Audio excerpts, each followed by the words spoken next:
Well, it's a beautiful day in the Black Belt of Alabama, and I'm going to be setting out some beaver sets today. It's a nice crisp 25 degrees this morning, but the day is warming up nicely. The first set that I'm going to put in is a little snare set, and this is a very simple set. I don't have to get out of the boat, and anything that I can do to avoid getting in and out of the boat and save energy is good.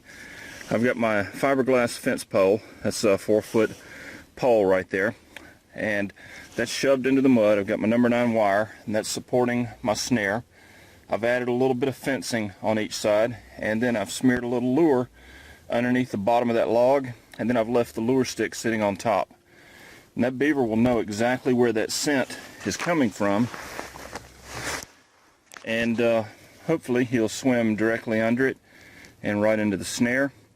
And the snare is simply fastened to the tree, and that's you can't see it, but it's with a spring clip down at the bottom. So it's clip the snare on, stick the pole in, support the snare, stick a few pieces of fencing, smear the lure. You've got a nice snare set here in under 2 minutes, and this is almost impossible to see from the river. So if anybody is paddling by or comes through fishing, they are not going to notice that unless they get right up on it. It's hidden directly under the tree, and it's blended in with the sticks. So I've got a lot more to do, and need to get started.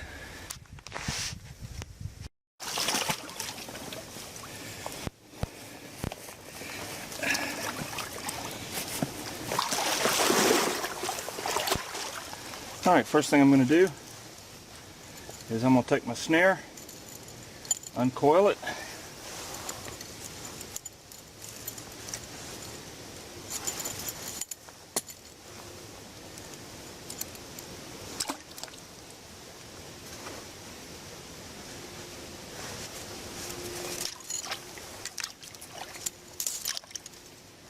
and I'm going to attach it using a spring clip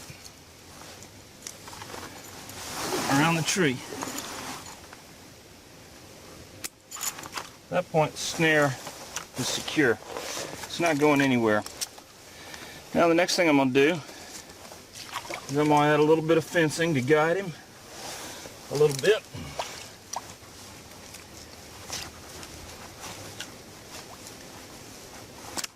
There we go. And I'm going to take my snare support,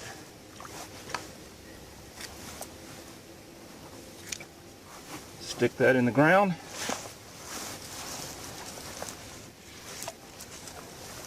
make my loop.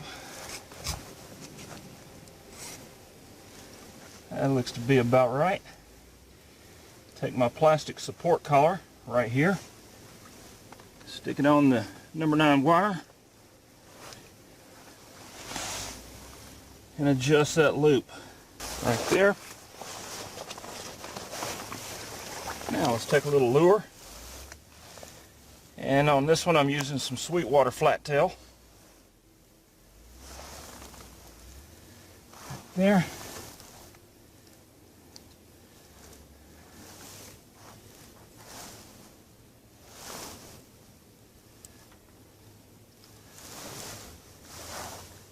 Put that on top, and I'm done.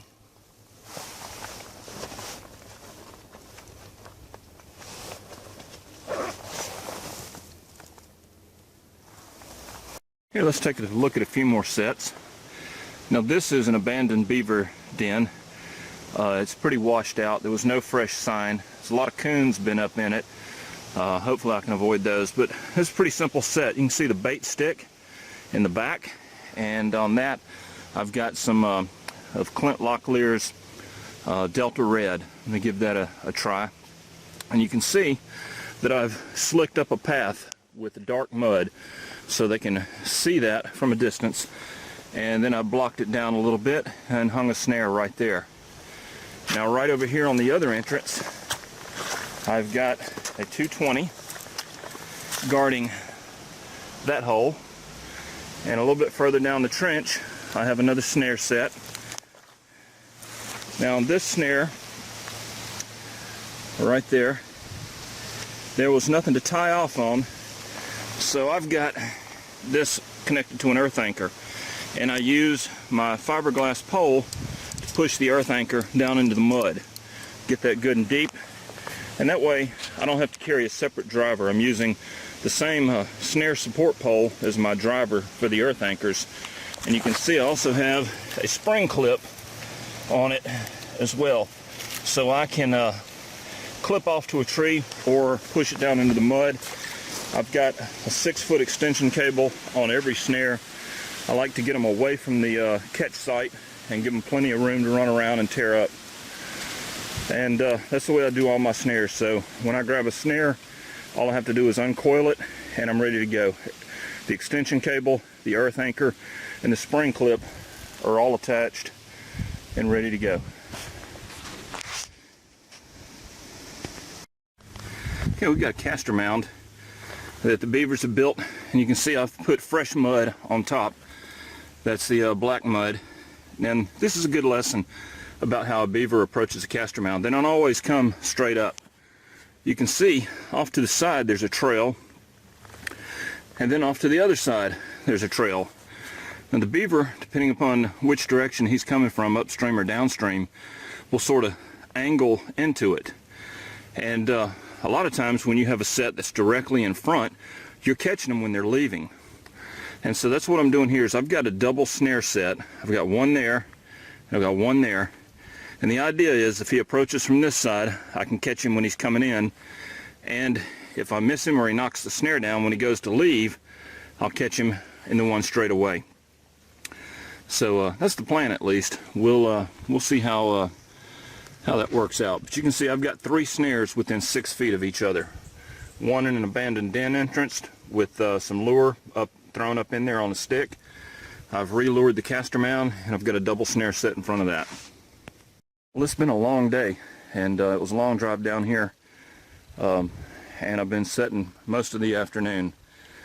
And it's my first real trip of the season, other than just around the house and odd jobs that I've been doing. So hopefully I'll have good luck. I've seen a lot of wildlife, and it's just good to get out and do it. It's going to get down to 25 tonight, so it'll be nice and cold. I think everything will be moving, and it's warmed up nicely. I guess it's about 50 degrees, and you can see it's just a beautiful day. Not a soul out here. So I'm going to head on back to the truck and make that drive home, and we'll be back at first light in the morning, and hopefully we'll have a boatload of beavers. We'll see you.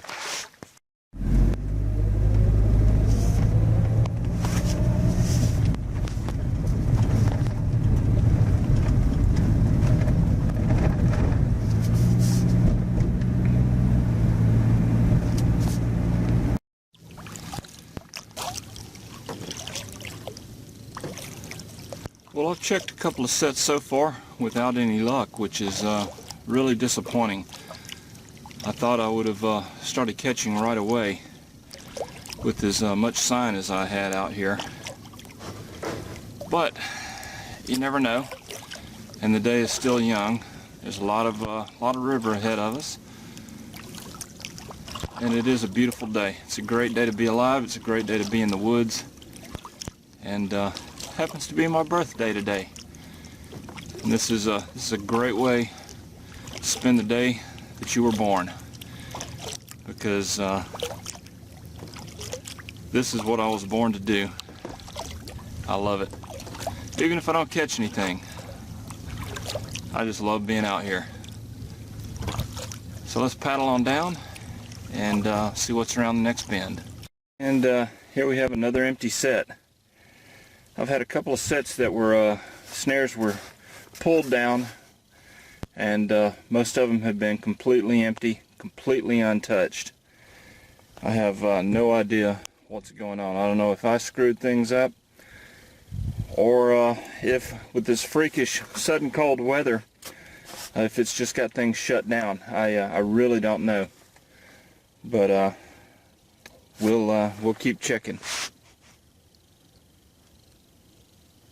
Well, it looks like my luck is finally changing a little bit. You can see I got a nice medium-sized beaver there on a snare, And the way my luck has run this morning, that's got to be the most unlucky beaver in the entire swamp to get caught by me. So let me get on up a little closer and we'll take a look, see a little better. Yep, he does not want to come out. So it looks like I'm gonna have to pull on the cable to get him out a little bit and take care of him.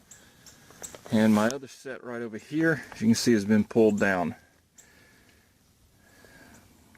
But hey, one's better than nothing, and at least I didn't get skunked, so I'll take it. Well, fellas, it was a rough morning. I have one beaver to show for my efforts, and that's disappointing to say the least. I worked hard yesterday. I had a lot of sets out. The odd thing is that most of my sets had no activity. There were a few snare loops that were disturbed or pulled down, didn't make a catch, and that's to be expected. You can have a nutria hit them or a rat or something like that.